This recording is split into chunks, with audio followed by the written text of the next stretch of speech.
मेरा ये बच्चों से निवेदन, हमारे शिक्षक का आदर करो, हमारे शिक्षक का सम्मान करो, हमारे शिक्षक को हमें कोई बात कहने की बड़े प्रेम से हमारे शिक्षक से बोलो। यही मेरी बच्चों से, क्योंकि श्रद्धावान होना ये सबसे बड़ी शिक्षा है। अगर श्रद्धावान हुए तो जीवन की सबसे बड़ी चीज भी आप प्राप्त कर सकते हैं।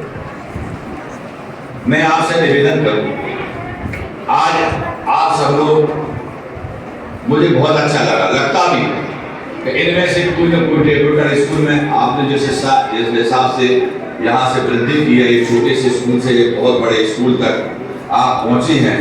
निश्चित है कि पूरी संभावनाएं इस स्कूल को बढ़ने के लिए हैं और भगवान जी से प्रार्थना करता हूँ कि ज़्यादा से ज़्यादा इस स्कूल का डेकोरेटर का हमारा विकास हो। इसके साथ में मैं एक निवेदन पालकों से करूँ कि ये बहुत बड़ी बात है। अभी हमारे प्रिंसिपल साहब ने बड़ी गौर से सुन रहा था, अध्यात्म की न ये शिक्षक संस्था न मुसलमान की होती, न ये किसी वर्ग की होती और न किसी जाति की होती है। तो शिक्षक संस्थाएं तो सबकी होती हैं और उन्हीं से सब कुछ प्राप्त होता है। आज मैंने देखा कि एक हमारी मुस्लिम बेटी भी यहाँ शिक्षक के रूप में अध्ययन करा रही है। लेकिन हमारा सनातन धर्म कहता है, धर्म की जय हो, धर्म का नाम और विश्व की कल्याण। एक बात कहता है, धर्म की जय हो, धर्म का नाम हो, प्राणियों में सद्भाव।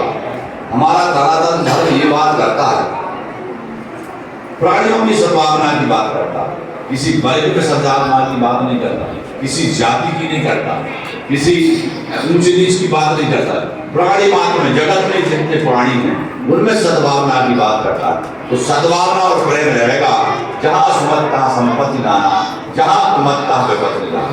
जहाँ सुमति होगी वहाँ संपत्ति और हर चीज अपने आप आ जाएगी। ऐसा ही हमारा प्रदेश है, ऐसा ही हमारा देश है। तो हम उस धर्म की बात करते हैं जहाँ सद्भावना हो, तो निश्चित है कि जिस प्रदेश में सद्भावना होगी वो प्रदेश हमारे उच्चतम ऊंचाइयों को पहुंचेगा। जहाँ प्रेम होगा, जहाँ स्नेह होगा। तो इस स्कूल के माध्यम से यहाँ के जो बच्चे निकलेंगे वो निश्चित है कहीं न कहीं मध्य प्रदेश के किसी कोने में जाकर अपनी बात, अपने धर्म की बात, अपने सद्भावना की बात जरूर पहुंचाएंगे। इसी के साथ में एक निवेदन और करना चाहता हूँ। हमारे प्रिंसिपल साहब ने ये बात की क्योंकि उनका स्वभाव निकला है, इसलिए मेरे दिमाग में ये बात आ गई। उन्होंने ये बात कही। मैं प्रत्येक धर्म का सम्मान करता हूँ, सब धर्म अपने अपने जगह, स्कूल में सब धर्म होते हैं, लेकिन इस भौतिकवाद के युग में, इस कंप्यूटर के युग में, आज इस कंप्यूटर के युग में संस्कृति और संस्कारों की, आपका स्कूल जो है संस्कृति और संस्कारों की रक्षा करते हुए चल रहा। इस भौतिकवाद के युग में, इस कंप्यूटर के युग में, निश्चित है आज मोबाइल के युग में एक बहुत बड़ी दिक्कत है हमारे बच्चों में। तो बच्चों के हाथ में मोबाइल दिए जाते हैं, पालकों से मेरा निवेदन, बच्चों के हाथ में मोबाइल दिए जाते हैं और फिर मोबाइल देने के बाद में वो बच्चे 24 घंटा आंख लगा के उस मोबाइल को देखते हैं, उसी में खेलते हैं, वहीं में सब कुछ करते हैं। सुन रहे हो बच्चे? सुनो सब। इसलिए वो तो बच्चे हैं, हमें जब तक वो पढ़ रहे हैं, जब तक वो बच्चे पढ़ रहे हैं, जब उन्हें मोबाइल से कितनी दूर रखना, उस मोबाइल से हमें बच्चों को कितनी दूर रखना, ये सबसे महत्वपूर्ण बात है। क्योंकि मोबाइल एक ऐसी चीज है, निश्चित है बहुत अच्छी चीज है, कई चीजें उसमें आई हैं, लेकिन उसमें कई अच्छाई भी है और कई बुराई भी है।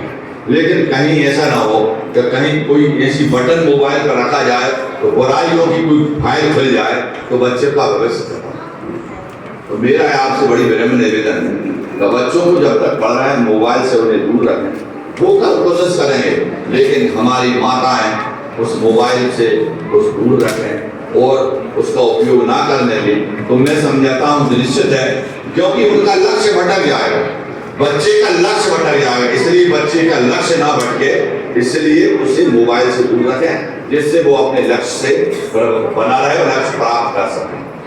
निश्चित है आज मेरे प्रिंसिपल साहब ने कहा कि यहाँ 90% लोग 70% बेटियां जो हैं हर क्लास में प्रथम श्रेणी में पहुंच रही हैं। यहाँ की बात नहीं है, डेकोटल स्कूल की बात नहीं है, ये तो पूरे देश की बात है, पूरे प्रदेश की नहीं पूरे देश की बात है। आज हमारी बेटियां ही इस देश की ऊंचाइयों पर पहुंच रही हैं। निश्चित है, आज लोग तो आज की कहते हैं, लेकिन मैं तो कहता हूँ इस देश का नाम भारत माता सर इसलिए पड़ा है, मालूम है आपको? इसका नाम पूरे हिंदुस्तान में, पूरे वर्ल्ड में किसी देश का नाम भारत माता नहीं है, हिंदुस्तान का नाम भारत माता। क्यों है? क्योंकि ये देश माताओं का है, ये बेटियों का है, ये देश दुर्गा का है, ये देश सीता का है, ये देश राधा का है, ये देश अनुसुईया का है, जिन्होंने तीनों ब्रह्मा और विष्णु महेश को भी अपनी गोद में खिला लिया। ये देश कौशल्या का है, जिन्होंने भगवान राम को पैदा करने के लिए, अगर कौशल्या नहीं होती तो भगवान राम इस देश में नहीं आते। ये देश यशोदा का है, यशोदा नहीं होती तो कृष्ण इस देश में नहीं आते। इसलिए इस देश का भारत माता। अरे और तो और हमारे देश में जिनमें लिखा है, इसमें इन्होंने कहा था भी, हमारे प्रिंसिपल साहब ने कहा था कि ज्ञानवान, धर्मवान, वीरवान, अग्निवीर। अब ये बच्चों को बनना है, अब इनको बनना है, तो ये कैसे बने? रानी लक्ष्मीबाई हमारे देश में 1857 की लड़ाई में एक बेटे को अपने पीठ से लाद के और उन्होंने युद्ध किया, अंग्रेजों से युद्ध किया। कौन थी ये हमारी माता थी, हमारी शक्ति थी। दुर्गा हमारी शक्ति है, गंगा जमुना नर्मदा हमारी शक्ति हैं, मोक्ष देने वाली हैं। आज देखो, इसलिए इस देश का नाम भारत माता है। मेरी निवेदन है प्रिंसिपल साहब से, इसलिए आज आपकी क्लास में भी पूरे हिंदुस्तान में, पूरे प्रदेश में आज बेटियां नाम रोशन कर रही हैं और 70% पहुंच रही हैं। इसलिए मेरी बहुत बहुत शुभकामनाएं बेटियों के लिए।